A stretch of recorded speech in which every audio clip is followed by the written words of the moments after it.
तो देखो अब हम इसको समझते हैं। सबसे पहले टेंस मेरा है प्रेजेंट इंडेफिनिट टेंस। सबसे पहले इसके हम लोग पहचान देखेंगे। पहचान में क्या है, यदि आपको हिंदी वाला वाक्य होगा, देखो जैसे कि यहाँ लिखा है, इनके हिंदी वाक्यों के अंत में ता है और ती है, ते हैं, ताहूँ, ते हो, और या आपके रोज जीवन में प्रयोग होने वाले वाक्य जिसको हम लोग कहते हैं इम्परेटिव वाक्य या इम्परेटिव सेंटेंस, ऐसे जो वाक्य होंगे उसको हम लोग पढ़ते हैं प्रेजेंट इंडेफिनिट टेंस में।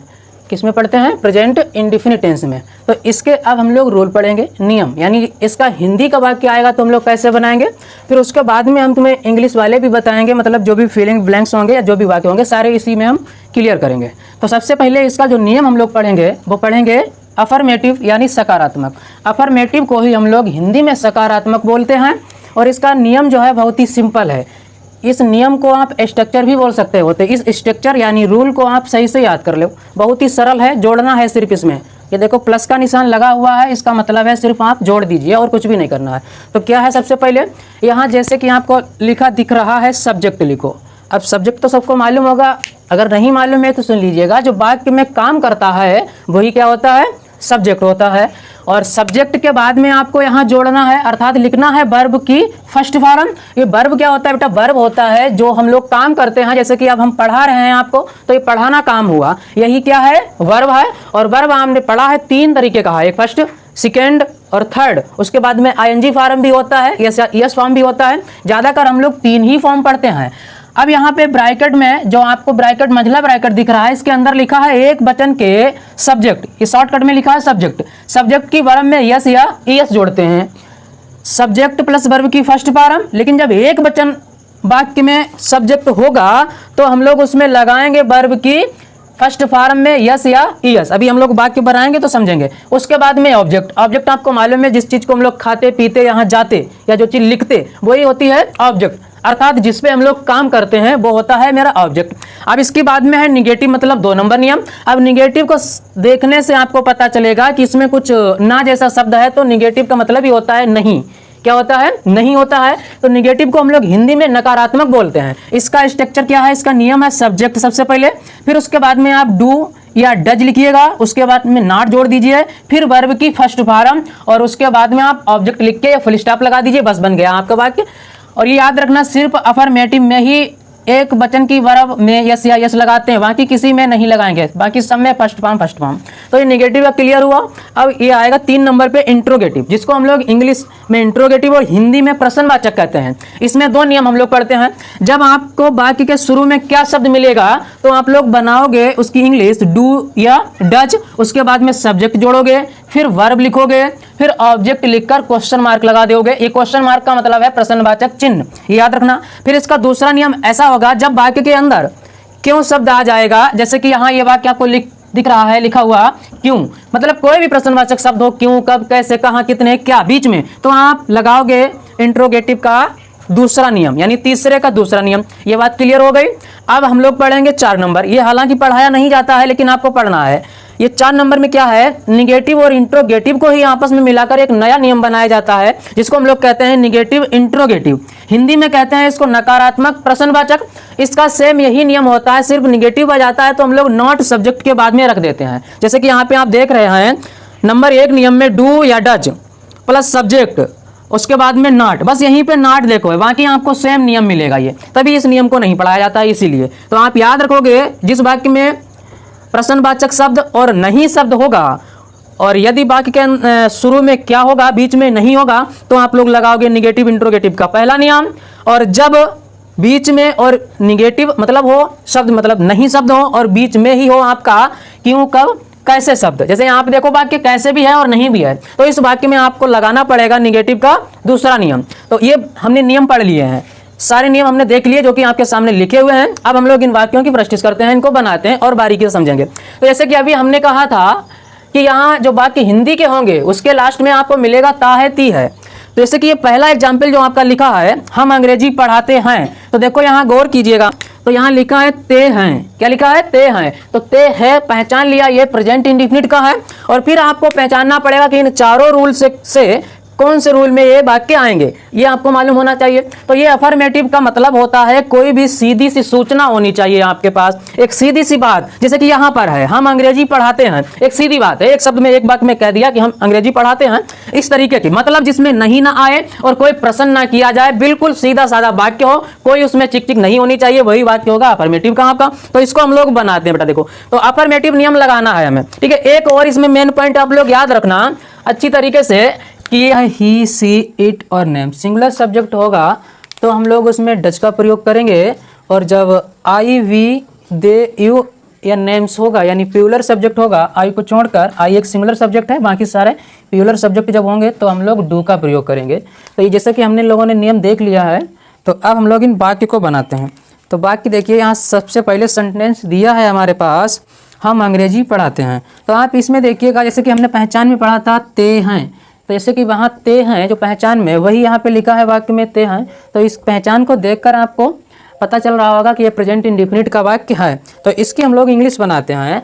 तो ये आपको दिख रहा है, हम अंग्रेजी पढ़ाते हैं, मतलब ये है आपका अफर्मेटिव वाक्य। अफर्मेटिव में ये होता है सीधी सी एक कोई भी बात कही जाती है, एक सूचना दी जाती है, उसको हम लोग कहते हैं अफर्मेटिव वाक्य। तो सबसे पहले इसमें क्या लिखा है, सब्जेक्ट। तो सब्जेक्ट लिखिएगा आप, सबसे पहले सब्जेक्ट, सब्जेक्ट यानी हम। तो हम का मतलब होता है बी, तो हम लोगों ने बी लिख दिया है। फिर है वर्ब की फर्स्ट फॉर्म। तो वर्ब क्या है, जो काम किया जाता है, काम क्या है, पढ़ाती। तो पढ़ाने का अंग्रेजी होता है टीच, तो ये लिख दिया हम लोगों ने टीच। उसके बाद में आपका ये वर्ब की फर्स्ट फॉर्म, अंदर एक वचन के सब्जेक्ट की वर्ब में यस या यस जोड़ते हैं, तो यहाँ पर एक वचन तो है नहीं, यानी ये बी है बहुवचन में। फिर इसके बाद में आपको क्या लिखना है, ऑब्जेक्ट। तो ऑब्जेक्ट क्या यहाँ पे है, इंग्लिश। तो आपको यहाँ लिख देना है बेटा इंग्लिश, ये लिख दिया हम लोगों ने इंग्लिश। ये बन गया मेरा वाक्य, आई होप समझ में आया होगा। दूसरा वाक्य है, तुम बाजार नहीं जाते हो। तुम बाजार नहीं जाते, तो इसमें नहीं शब्द आ गया। जब नहीं बीच में आए वाक्य तो समझ लेना ये निगेटिव का वाक्य है, इंट्रोगेटिव नहीं है, निगेटिव का वाक्य है। तो इसमें सबसे पहले सब्जेक्ट, उसके बाद में डू या डज। तो सबसे पहले सब्जेक्ट क्या है, तुम। तो तुम लिख दिया हमने यू, तुम का अंग्रेजी यू, उसके बाद में डू या डज। अब यहीं पे आपका बॉक्स काम करेगा। तो देखो ये सब्जेक्ट जो था यहाँ पे यू, तो यू किस वाले बॉक्स में है, यानी डू वाले बॉक्स में, तो आपको डू लिखना है। तो ये लिख दिया हम लोगों ने डू, और डू के बाद में है नॉट, तो ये लिखिए आप लोग नॉट। उसके बाद में क्या लिखना है, वर्ब की फर्स्ट फॉर्म। तो ये वर्ब इसमें क्या है, जाते। तो जाते का मतलब होता है बेटा गो, जाते का मतलब क्या होता है, गो। तो हमने देखो यहाँ पे गो लिख दिया है। उसके बाद में आपको लिखना है बेटा ऑब्जेक्ट। क्या लिखना है, ऑब्जेक्ट। ऑब्जेक्ट यहाँ क्या है, बाजार। तो हमने लिखा है गो टू द मार्केट, इसको आप लोग दी मार्केट भी पढ़ सकते हैं। तो ये हो गया है आपका दी मार्केट, ये वाक्य बन गया, ठीक है। अब इसके बाद में तीसरा वाक्य पढ़िएगा, क्या सोहन अपने घर में सोता है।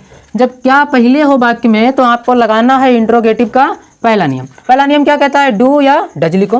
तो सबसे पहले आपको डू या डज लिखना है, वो भी इस बॉक्स के अनुसार। अब देखो सोहन एक नाम है, तो सोहन गया है डज वाले बॉक्स में, तो मतलब आपको यहाँ पर डज लिखना पड़ेगा। तो ये डज लिख दिया। उसके बाद में आपको सब्जेक्ट, सब्जेक्ट क्या है, सोहन, तो ये लिख दिया है सोहन। फिर आपको लिखना है बेटा वर्ब। वर्ब क्या है इसमें, सोता। तो सोता का अंग्रेजी आपको मालूम है स्लीप, ये स्लीप लिख दिया। उसके बाद में बचा है आपका ऑब्जेक्ट। क्या बचा है, ऑब्जेक्ट। ऑब्जेक्ट यहाँ पे तो ये हो जाएगा इन, और सोहन की अपने की इंग्लिश होती है हीज, और घर का मतलब होम। ये बन गया आपका वाक्य। अब वाक्य देखिएगा आप, वह अपनी रसोई घर में चावल क्यों पकाती है। तो जब बीच में क्यों या कब आए तो आपको याद रखना बेटा इंट्रोगेटिव का दूसरा नियम, जो कि है WH। सबसे पहले कुछ नहीं करना, आपको WH लिख देना, यानी क्यों का इंग्लिश लिख देना है, जो कि होता है भाई। तो भाई लिखने के बाद में फिर डू या डज लगाओगे, वो भी सब्जेक्ट को देखकर। सब्जेक्ट है वह, और वह का मतलब होता है ही या सी। यहाँ पे पकाती तो लड़की होगी यानी सी, तो हमें लगाना पड़ेगा डज। तो हम लोगों ने लिख दिया है डज, और उसके बाद में सब्जेक्ट। तो सब्जेक्ट क्या है, वह, तो वह की इंग्लिश होती है सी। सब्जेक्ट लिखने के बाद में वर्ब, वर्ब है पकाना, और पकाने का अंग्रेजी कुक। उसके बाद में ऑब्जेक्ट, तो ऑब्जेक्ट क्या है, चावल। तो ये लिख दिया हम लोगों ने द राइस। क्या लिख दिया, द राइस। उसके बाद में बचा है अपने रसोई घर में या अपनी रसोई घर में, तो ये हो जाएगा इन, और अपने की अंग्रेजी इसमें हर लगेगी, और रसोई घर की किचन, KITCHEN, ये हो गया है किचन। आई होप आपके समझ में आया होगा ये वाक्य। तो इसके आगे का जो वाक्य है, क्या राज तुम्हें गाली नहीं देता है। जब शुरू में क्या हो और बीच में नहीं हो तो आपको इसकी इंग्लिश बनानी है निगेटिव इंट्रोगेटिव के नियम से। जो भी लगेगा पहला नियम, कौन सा नियम लगेगा, इंट्रोगेटिव और निगेटिव का पहला नियम, जिसमें लिखना है डू या डज। तो यहाँ राज है यानी एक नाम, तो आपको डज लिखना पड़ेगा। तो ये डज लिख दिया है। उसके बाद में देखो सब्जेक्ट, तो सब्जेक्ट क्या है बेटा, राज है, तो राज लिख दिया। उसके बाद में सब्जेक्ट लिख दिया, सब्जेक्ट के बाद में क्या है, नॉट, तो ये नॉट लिख दिया। और नॉट के बाद में वर्ब जो कि है गाली देना, और गाली देना का आपका मालूम है अब्यूज, क्या लिखेंगे हम लोग, अब्यूज। और उसके बाद में ऑब्जेक्ट, ऑब्जेक्ट क्या है बेटा, तुम्हें, तुम्हें का अंग्रेजी यू, और ये लगा दिया हम लोगों ने प्रश्नवाचक निशान यानी क्वेश्चन। तो देखिए बच्चों, ये जो यहाँ पे इम्परेटिव वाक्य हैं ये भी हम इसी नियम से बनाते हैं, ये भी हम लोग देख लेते हैं। और इसमें एक शॉर्ट सा नियम है, इसके अलावा उसको आप लोग याद रखेंगे। जैसे कि यहाँ पे हम लिख रहे हैं, देखो ये आपको याद रखना है। इसमें ये BOW, ये देखो BOW का मतलब यहाँ पे आपको मालूम होना चाहिए। जैसे कि यहाँ जो B है इसको हम लोग बोलते हैं वर्ब, क्या बोलते हैं, वर्ब। और ये जो OW है इसको बोलते हैं अदर वर्ड्स। अदर वर्ड्स का मतलब दूसरा शब्द, मतलब यहाँ पे पहले B है तो आपको वर्ब लिखना है, फिर OW है यानी अदर वर्ड्स लिखना है।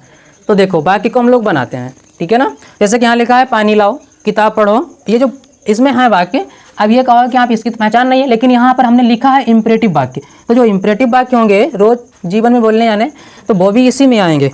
तो इसको बनाने का तरीका क्या है, पहले वर्ब लिखेंगे फिर अदर शब्द लिखेंगे। तो यहाँ पानी लाओ, तो यहाँ वर्ब क्या बेटा, लाना, यानी इसको आपको पहले लिखना है। तो लाने का अंग्रेजी क्या होता है, ब्रिंग, तो ये हम लोगों ने लिख दिया है ब्रिंग। उसके बाद में दूसरा शब्द आपको लिखना है जो कि बचा है पानी, तो ये लिखेंगे ब्रिंग द वाटर, दूसरा शब्द, ये हो गया आपका वाटर, ये बन गया। फिर इसी तरीके से खाना खाओ, तो ये आपको इधर लाना है, यानी पहले वर्ब है खाना, खाओ, ये खाओ क्या है, वर्ब, तो इसका मतलब होता है इंग्लिश में ईट, क्या होता है, ईट। और फिर दूसरा शब्द बचेगा फूड, तो लिख दिया हमने द फूड, खाना खाओ, ये बन गया आपका वाक्य। इसी तरीके से किताब पढ़ो, तो सबसे पहले पढ़ना क्या है, वर्ब, तो वर्ब लिखा है, पढ़ने का मतलब रीड, तो ये रीड। दूसरा शब्द बचा किताब, तो ये दूसरा शब्द लिख दो अदर वर्ड, यानी द बुक, ये हो गया आपका द बुक, ये बन गया। फिर है यहाँ पे तीसरा वाक्य आपका, किताब पढ़ो, रीड द बुक, उसे मत पीटो। अब जब बेटा मत आ जाए वाक्य में, तो वाक्य को शुरू करोगे आप किससे, निगेटिव से, मतलब डू नॉट से। तो डू नॉट, और पीटने का मतलब बीट, तो do not beat him, him क्या हुआ, ऑब्जेक्ट, तो डू नॉट बीट हिम, उसे मत पीटो।